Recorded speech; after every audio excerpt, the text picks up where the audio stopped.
I'm in the light at the end of the tunnel. Paper stacks, yeah, I got them in a bundle. Tell us about Jasson Dominguez. What's going on with him to start the season? I know a lot of people keep wondering what's the matter with Jasson Dominguez. What's the matter with Jasson Dominguez? We see it all over the place. I don't think there's anything really wrong with him. I just think the hits aren't dropping for him. Right. I talked to a scout last week that said he had about 4 extra base hits taken away from him by great defensive plays. The exit velocities are still up.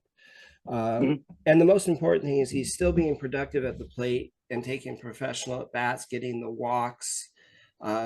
His on base percentage was 330, 340.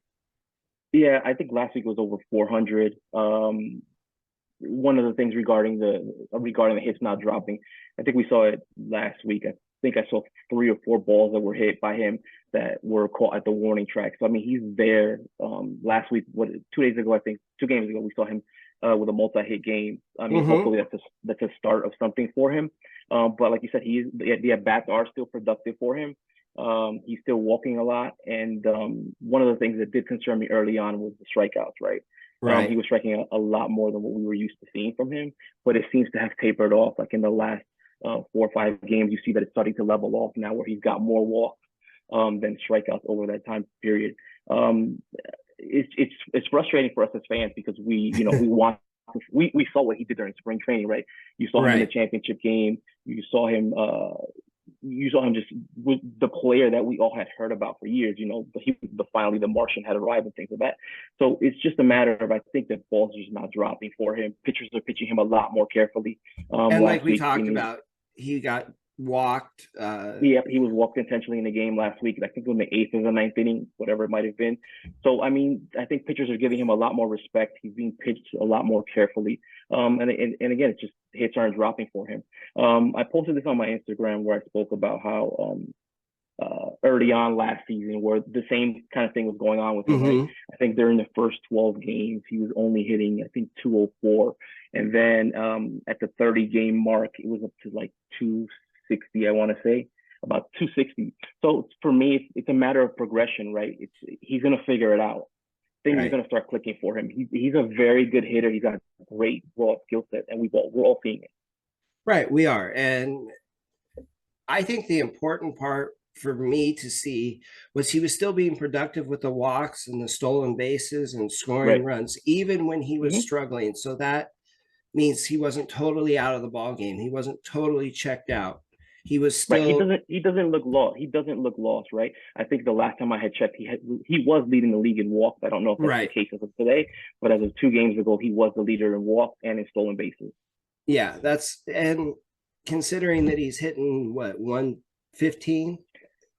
I think he's at 115 over the last 15 games. He might be a little bit higher. I think he's like at 185, but with the on base is still over 400. Right. Because as I said early on, where he had a lot more strikeouts, it's starting to taper off now, where the walks are starting to overtake the strikeouts. But you got to realize something. This kid's in Double-A and he's batting 115, and guys are intentionally walking him late in games. That tells you what other people think about his talent. I also think he's the youngest player in the league. I got to double check, but I'm pretty sure he's the youngest player in the league. I didn't know that. I thought there was a 19-year-old kid. It might have been Jackson, the kid from Milwaukee, Cleveland. Oh, Milwaukee, yeah, might be him. But he's in the top 3 of the top 3 youngest kids in the league. So let's check out High A Hudson Valley. Of course, we have Spencer Jones. Spencer Jones, I know that was your boy. He is. I always thought he was going to be a pretty big prospect. I didn't think. I didn't know if he was going to be as big as when you and I had spoken as big as you had wanted him to be, because I always thought, I'm like, you know what, this guy's just winning. He's just winning, right? He hasn't been challenged yet, and I always am dubious when a player hasn't been challenged and all he's doing is succeeding, because the minute he hits that brick wall, he's like, oh shit, what do I do now? Right. And I think something that people don't realize is how athletic this guy is, how fast he is, why he's such an anomaly.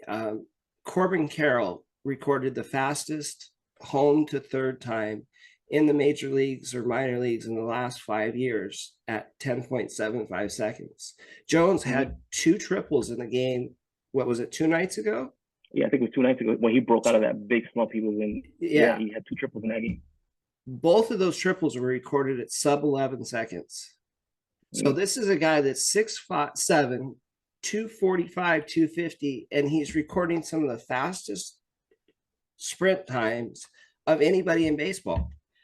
I mean, I think if he was in the NFL, we would be calling him a freak or something like that. Because you're absolutely right. You're absolutely right. For that size, he shouldn't be moving that fast. He shouldn't even be playing center field, which is another thing that we spoke about before. He can play center field. I just don't know if the Yankees will keep him in center field because it requires him covering a lot more ground and increases the likelihood of him being injured. So I could see them pushing him to a corner. But the thought of an outfield with him, Judge, and Jasson. That's a prospect guy's biggest dream is to have those 3 out there, homegrown, all that. I think Jones stays in center early in his career. He has not shown to be injury prone since he hasn't been pitching. I think he starts there, and if somebody like a Brandon Maia came up, who probably has more raw center field talent defensively than he does, I think Jones maybe slides over about the time Judge would move to DH.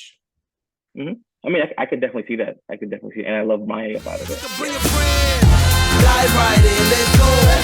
Move forward and dip in your toe. Let them